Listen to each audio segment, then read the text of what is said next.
नमस्कार, आपके साथ मैं रोहित कुमार। आप न्यूज फॉर नेशन देख रहे हैं। खबर है वीआईपी सुप्रीमो मुकेश सहनी को लेकर के, जो कि सरकार में मंत्री हैं लेकिन लगातार उनके फैसले एनडीए को असहज किए जा रहे हैं। बिहार में 24 सीटों पर एमएलसी के चुनाव होने और ऐसे में इन चुनावों पर एक तरफ जहां मुकेश सहनी की वीआईपी पार्टी ने ज्यादातर जदयू जिन सीटों से चुनाव लड़ रही है उनके प्रत्याशियों को जहां समर्थन देने का ऐलान कर दिया है, तो दूसरी तरफ जहां से बीजेपी चुनावी मैदान में है वहां की कुल 12 में से 7 सीटों पर प्रत्याशी के नामों का ऐलान कर दिया गया और इसके बाद यह अब साफ हो गया है कि मुकेश सहनी पूरी तरीके से बीजेपी के खिलाफ हो गए हैं। लगातार बीजेपी के मंत्री, उनके बड़े नेता ये बयान दे रहे हैं कि मुकेश सहनी जो हैं उनके लिए अगर उनको लगता है कि उनको इंडिया से बाहर चला जाना चाहिए तो वो जा सकते हैं, उनकी एनडीए में कोई ज़रूरत नहीं है।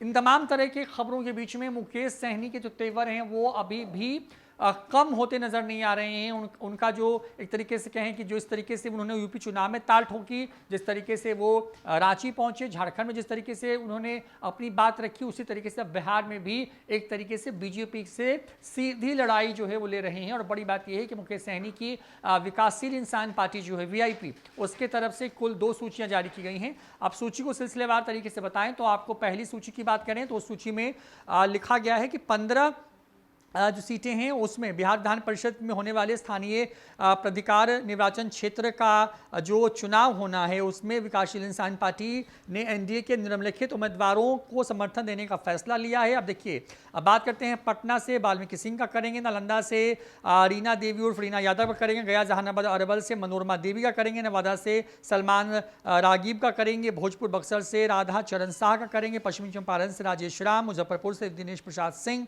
सीतामढ़ी व शिवहर से रेखा कुमारी का, मुंगेर जमुई लखीसराय व शेखपुरा से संजय प्रसाद का, भागलपुर एवं बांका से विजय कुमार सिंह का, मधुबनी से विनोद कुमार सिंह का, औरंगाबाद से दिलीप कुमार सिंह का, गोपालगंज से राजीव कुमार का और कटिहार से अशोक अग्रवाल का समर्थन करेंगे। जबकि वैशाली में जहां से लोजपा जो पशुपति कुमार पारस वाला गुट है उसके प्रत्याशी भूषण कुमार जो हैं उनके बारे में खबर है कि उनके प्रत्याशी को जो है वो समर्थन देंगे। लेकिन इससे ज़्यादा चौंकाने वाली बात यह है कि अब 7 सीटों पर उन्होंने अपने जो है एक तरीके से कहें कि प्रत्याशियों के नाम का ऐलान कर दिया। उसमें समस्तीपुर, बेगूसराय एवं खगड़िया, सहरसा एवं मधेपुरा, सुपौल, सारण, रोहतास एवं कैमूर और पूर्णिया, अररिया और किशनगंज और दरभंगा, इन सीटों से किया है। तो दरभंगा में मुकेश वैद्यनाथ सहनी को उतार दिया है।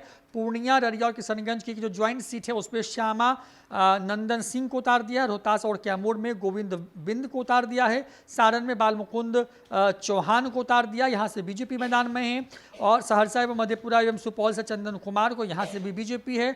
बेगूसराय और खगड़िया में भी बीजेपी और यहाँ से जय जय राम सहनी को उतार दिया और समस्तीपुर से आदर्श कुमार को उतार दिया है। तो बिहार की बात करें तो बिहार में कुल 24 सीटों पर चुनाव होने हैं। मुकेश सहनी की वीआईपी पार्टी की तरफ से 15 प्रत्याशी जो कि एनडीए के हैं, ज़्यादातर जदयू वाले हैं, उनके समर्थन का ऐलान किया गया। तो दूसरी तरफ जहां से चुनाव लड़ रही है बीजेपी, उन पे 7 प्रत्याशी के नाम का ऐलान कर दिया। और इसका सीधा मतलब ये समझिए कि जैसी खबर हमने आपको 3 दिन पहले बताई थी कि मुकेश सहनी जो हैं वो नीतीश कुमार के उस ब्रह्मास्त्र के तौर पर अब बिहार में काम करेंगे जिसके सहारे नीतीश कुमार बीजेपी पर लगाम कसना चाहते हैं। बड़ी बात यह है कि जब हमने ये खबर दिखाई तो तमाम तरह की प्रतिक्रिया आने शुरू हो गई। लोग ये कहने लगे कि इस बात में कोई दम नहीं है। लेकिन वो आप याद कीजिए कि जिस तरीके साल 2020 के विधानसभा चुनाव हुए थे और जिस तरीके से चिराग पासवान बीजेपी के हनुमान के तौर पर काम कर रहे थे, नीतीश कुमार जहां जहां से चुनाव उनकी पार्टी लड़ रही थी उन सीटों पर अपने प्रत्याशी दिए और नीतीश कुमार को 1 नंबर से 3 नंबर की पार्टी बनवा दी। और अब यही हथियार नीतीश कुमार बीजेपी के खिलाफ इस्तेमाल करते नजर आ रहे हैं। और यहां पर मुकेश सहनी इसमें